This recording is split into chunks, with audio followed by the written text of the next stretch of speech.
كده خلاص اهو يا جماعة، عملنا كل حاجة. نركب بقى كل حاجة. نركب اللي هو السلك اللي انا قلتلك عليه الضعيف ده بقى مش هتتك تحت، انت تروح تدخله على طول اللي هو السلك ده. يلا الوصلة ديت هتركبها وتتك كده اهو عليها لغاية ما الاخر كده اهو بالراحة، وبلاش تخلخلها، يعني تحاول تدخلها مرة واحدة وبلاش تخلخلها يمين وشمال كده يعني. التك تلاقيها ثابتة شوية، بس بلاش تتحرك جامد عشان دي ضعيفة قوي. هنجيب ايه بقى؟ هنجيب المدخل ده ونركبه هنا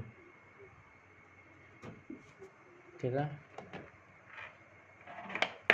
نركب بس ده الأول كده، وده نفس الكلام كده، نفس الكلام هنا.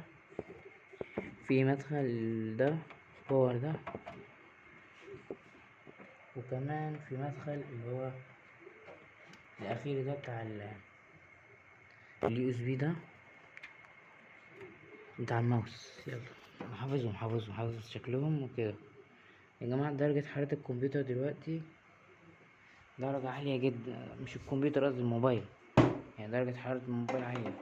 انا هحط دي بقى هنا كده، نجرب نشغل. درجة حرارة الموبايل 44 يا جماعة، 44. وهوريها لكم في فيديو دلوقتي، يعني هحطلكوا صورتها في فيديو كده او اي حاجة. درجة حرارة الموبايل 44 دلوقتي. يلا نجرب نشغل المروحة اللي احنا لسه مركبينها ونشوف ايه اللي هيحصل بالمنظر ده. هنركب المدخل ده، نركب المدخل اللي بعده كده اهي. ايه دي الكاميرا اللي انا قلتلكوا عليها ضعيفة، ونشغلها ونجرب ونقول بسم الله. اهو المنظر ده يا جماعة، المنظر ده اشتغلت المروحة معانا وشغالة زي الفل اهي. ايوه المروحة بتعمل الصوت ده في الاول بس، يعني في الاول، وبعد شوية الصوت هيروح. يعني ايه خلاص اول ما يفتح الكمبيوتر خالص الصوت هيروح.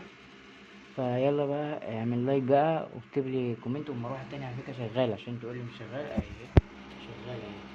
شوف المروحة كلها شغالة، بس معلش يعني هو الكاميرا مش الموبايل في المادة بدأت تقل شوية في الكاميرا، عشان الموبايل سخن يعني ومش قادر يعمل الكاميرا.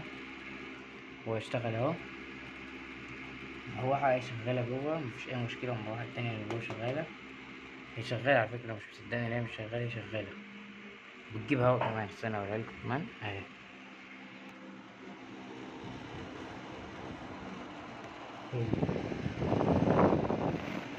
أنا حاسس بالهوا بتاعها دلوقتي، حسيت بيه. هو ده خلاص كده، احنا كده ظبطنا وعملنا خلاص شكل جامد. هو الصوت اللي انت سمعناه دلوقتي ده هيروح دلوقتي. بص استنى شوية،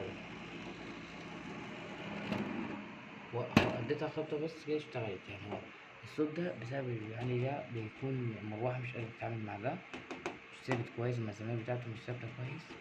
فأنا دلوقتي بقى ايه، هقفل بقى خلاص بقى، وباي بقى وتك لايك، واكتب لي أي كومنت وتقول لي يعني الاختراع ده حلو ولا لأ وكده. يعني خلاص المفروض تقولي بقى يعني انت شغلت بقى وعملت. يعني هقول لكم امكانيات الجهاز كل المره الجايه، يعني هو ما قلتش حاجه دلوقتي بس وريت لكم فيها صوره. والتك لايك بقى ومعلش يعني هو يعني لو مع بقى لو ازاي يعني لو معجبش كل الحاجات ديت متكش لايك بس اهو. والفيديو الجاي بقى يا جماعه هنركب الرامات اللي انا هجيبها، فاضغط لايك بقى.